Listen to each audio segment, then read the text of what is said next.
popular culture. And when we come back, we'll show you a production of Romeo and Juliet, DC style. You disturb our streets again, ever, you're alive. Well, if you've ever thought Shakespeare is too highbrow to understand, then you haven't met Shakespeare's sister. It's Shakespeare for the masses.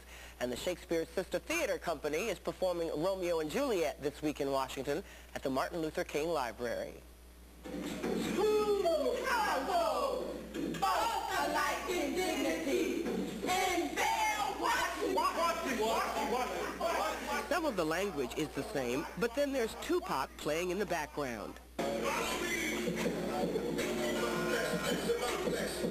Shakespeare's original version unfolds in Verona, Italy. This contemporary one is set in D.C. There's even a scene on the metro. This train will not move out of the station until we are given the green light. Metro apologizes for the delay.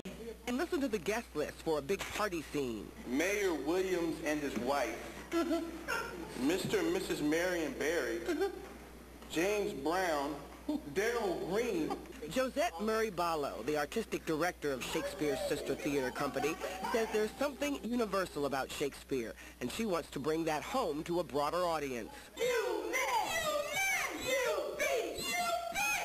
There's no Elizabethan dress at all, so costumes are very contemporary.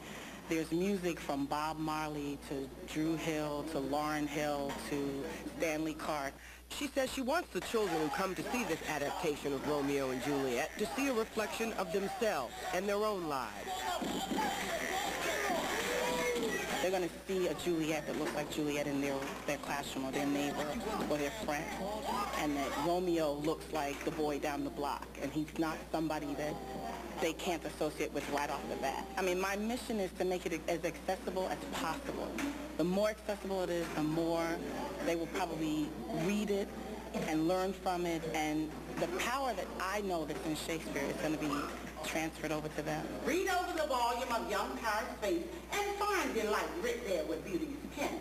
So while they may get a little lost in the language, they know a party when they see one. They even get to participate.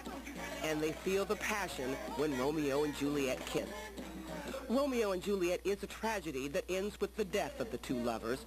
And before the play, Murray Barlow talked to the children about the recent deaths of two Wilson High School sweethearts. Yet another thread connecting the past and the present. There's a lack of peace in Romeo and Juliet at the end of the play that must be addressed. Why do they take their lives? I want them to walk away knowing that we as adults, the elders in the community, we care, and that there is a culture of violence that has been passed on to them, and I want to pass on a culture of peace. Shakespeare's Sistah Theater Company is playing at the King Library tonight, and tomorrow they'll perform at the Silver Spring Library, February 26th.